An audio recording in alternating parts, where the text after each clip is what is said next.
जो व्यक्ति ध्यान और साधना करता हो वो 24 घंटे झूठ नहीं बोलता है। जो व्यक्ति ध्यान और साधना करता हो वो देश के अंदर नफरत और द्वेष नहीं फैलाता है। जो व्यक्ति साधना करता हो वो झूठ बोलकर दूसरे के मैनिफेस्टो पर प्रचार नहीं करता है।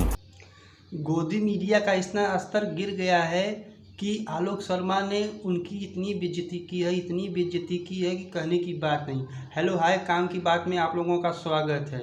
आलोक शर्मा ने पत्रकार गोदी मीडिया या कह लें मोदी मीडिया को इस तरह लपेटा है जिसे देखकर आप भी चौंक जाएंगे। मोदी मीडिया या गोदी मीडिया का स्तर इतना गिर गया है कि कहने योग्य नहीं है। चलिए पहले वीडियो को देख लेते हैं, फिर बात को कंटिन्यू करते हैं। चलो पहले वीडियो देख लेते हैं। शर्मा जी का रुख करता हूं। भाई आलोक शर्मा जी, सबसे ज्यादा विरोध की आवाजें कांग्रेस से उठ रही हैं प्रधानमंत्री की साधना को लेकर के।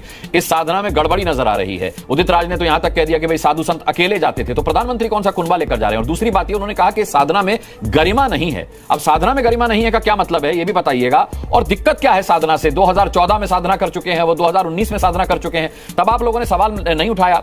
अब सवाल क्यों उठा रहे हैं? क्या आपको लगता है कि साधना का उन्हें फल मिल रहा है? 2014 में भी मिला, 19 में भी मिला, और अब इसी बात का आपको डर हो कि 2024 में भी ये फल ना मिल जाए, 400 पार ना हो जाए, इसीलिए आपको आपत्ति हो रही है उस पर? अभी बदत है भाई, अभी बदत है। देखिए, मुझे लगता है अनुराग भाई आज आपके साथ बहुत लंबे समय के बाद बहुत अच्छा लग रहा है कि डिबेट कर रहे हैं। जी मुझे भी नमस्कार कहना चाहूंगा आपको जी। दूसरी बात यह है कि जो सवाल आपने 2-3 उठाए कि 14 में क्यों नहीं किया, 19 में क्यों नहीं किया, तब भी सवाल उठाए गए थे। और ये पहली बार नहीं है कि राजनीतिक नौटंकी पहली बार हो रही है। ये कोई साधना नहीं है, ये शूटिंग है। और देश की जनता साधना और शूटिंग में अब फर्क समझ गई है। क्या आप जनता को गुमराह करने के तो आलोक जी जनता को खारिज करने देते ना इसे। आप साधना को नौटंकी बताकर आपको नहीं लग रहा फिर सनातन पर हमले के दोषी बनने की कोशिश कर रहे हैं? मतलब फिर बीजेपी को लगेगा कि आप साधना को नौटंकी बता रहे हैं तो आप सनातन पर हमला कर रहे हैं, हिंदू धर्म पर हमला कर रहे हैं। पूरी तरह से राजनीतिक नौटंकी है, उसके अलावा कुछ नहीं।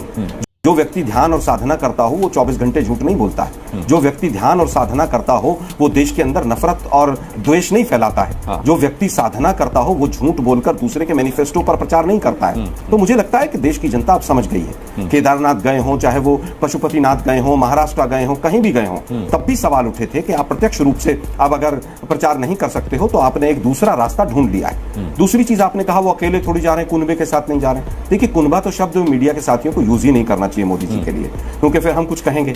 लेकिन मुझे लगता है कि आप कह रहे हैं कि मीडिया कवरेज से है आलोक जी, दिक्कत उनकी साधना से है कांग्रेस में, ये तो बताइए। सुनिए तो सही। सबसे ज्यादा दिक्कत हमें गोदी मीडिया से। जो गोदी मीडिया उनका परिवार बन के कैमरे लेके वहां जाएगा और जो लाइव प्रसारण करेगा उससे सबसे ज्यादा दिक्कत है। क्योंकि गोदी मीडिया ने पिछले 10 वर्षों से मोदी जी का मदद करने में प्रत्यक्ष और परोक्ष रूप से कोई कसर नहीं छोड़ी है। इससे सबसे ज्यादा दिक्कत हमें यह है मॉडल कोड ऑफ कंडक्ट का वायलेशन है। एक बात है आलोक शर्मा जी, आपके इस गोदी मीडिया वाले पर मैं कोई टिप्पणी नहीं करूंगा। आलोक जी, मैं सिर्फ आपको ये याद दिलाऊंगा कि जिस मीडिया को भी आप जिस नाम से भी बुलाएं और उसमें जिस चैनल को भी आप शामिल करें, जिस अखबार को भी शामिल करें, उन सभी चैनल्स ने, मैं किसी को गोदी मीडिया या नॉन गोदी मीडिया नहीं कह रहा, मैं सभी मीडिया की बात कर रहा हूं, उस मीडिया ने जब राहुल गांधी को मंदिर में प्रवेश नहीं मिला था वो खबर भी पूरे दिन दिखाई थी।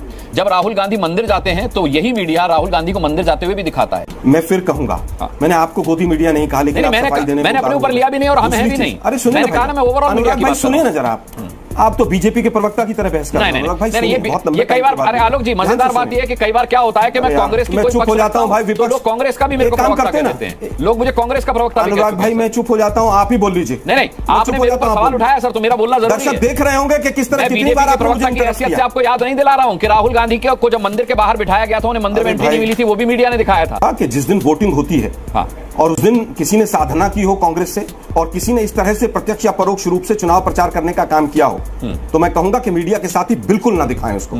और आज तक हमने ऐसा नहीं किया है। दोनों चीजों में फर्क समझना होगा। नॉर्मल डे में गंगा का आचमन लेना और मंदिर जाना, और जिस दिन वोटिंग हो रही है उस दिन राजनीतिक नौटंकी करना साधना के नाम पर, इन दोनों चीजों में फर्क है। और वो शायद मीडिया के साथी नहीं समझ पाएंगे और गोदी मीडिया तो बिल्कुल नहीं समझ पाएगा, क्योंकि उनके तो कैमरे पहुंच चुके हैं वहां। अरे भाई, साधना को आप दिखा रहे हैं देश के प्रधानमंत्री के, और पूरा हिंदुस्तान का मीडिया वहां पहुंचेगा, मतलब किसी की साधना को दिखाने के लिए, और फिर आप कहें कि हमें गोदी मीडिया मत कहिए। मुझे दुख होता है इस बात का कि आपने अभी इतनी बड़ी घटना मध्य प्रदेश में हुई, एक बच्ची और उसके चाचा, उसके भाई, सबकी हत्या हो गई, एम्बुलेंस से गिर के उसकी भी मौत हो गई। किसी एक मीडिया चैनल ने कोई ताल ठोक के नहीं किया, किसी ने हल्ला बोल नहीं किया। फिर आप कहेंगे कि गोदी मीडिया मत कहिए हमें। मैं फिर कहूंगा आपको कि अगर आपको लगता है कि कांग्रेस का कोई व्यक्ति प्रत्यक्ष या परोक्ष रूप से जिस दिन वोटिंग है उस दिन मंदिर जाकर कहीं फुटेज खाना चाहता, बिल्कुल मत दिखाइए आप, लेकिन आप ऐसा नहीं कर पाएंगे। क्यों नहीं कर पाएंगे? आप लोगों को सी न्यूज़ पर दिन भर डिबेट चलती है सर। जरूरी नहीं है कि कोई मुद्दा ताल ठोक के में आए। हो सकता है कि सुबह 10 बजे की डिबेट में हम उसे ले चुके हों, 4 बजे की डिबेट में ले चुके हों। यहाँ दिन भर डिबेट चलती है, हर बड़ी खबर पर डिबेट होती है। अगर मध्य प्रदेश की इतनी बड़ी घटना पे आपने 10 बजे भी डिबेट की होगी, अनुराग जी मैं माफी मांगूंगा। अच्छा ठीक, अभी माफी मांगूंगा। ठीक है, अभी दिखाइए मुझे कब डिबेट की आपने।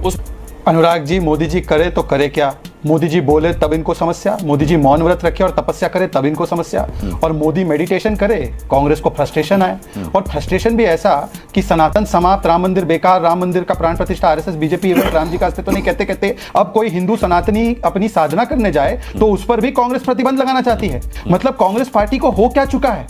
क्या विवेकानंद जी की रॉक मेमोरियल पर जाना क्या ये राजनीतिक इवेंट है? क्या प्रचार प्रसार हो रहा है? क्या वोट मांगने जा रहे हैं? या वहां पर अनुराग जी के मुंह में दही जम जाए। एक सेकंड में बीच में हर 2 सेंटेंस के बाद अनुराग जी टोक रहे हैं। नहीं बोला, नहीं, दुर्भाग्यपूर्ण है अनुराग जी, इसीलिए हम आप लोगों को गोदी मीडिया कहते हैं। आप इतनी तो फाइनली आलोक शर्मा ने मोदी मीडिया या कह ले गोदी मीडिया को इस तरह से धोया है, इस तरह से डिस्ट्रॉय किया है, ये आप वीडियो में देख चुके हैं। इसे ऐसे ही लोग गोदी मीडिया, मोदी मीडिया जो देश का चौथा स्तंभ माना जाता है उसको नीचे गिरा दिया है, उसका स्तर ही नीचे गिरा दिया है। तो चलिए अगली वीडियो में ऐसे ही कुछ हम लेकर आएंगे और आप लोगों को दिखाएंगे।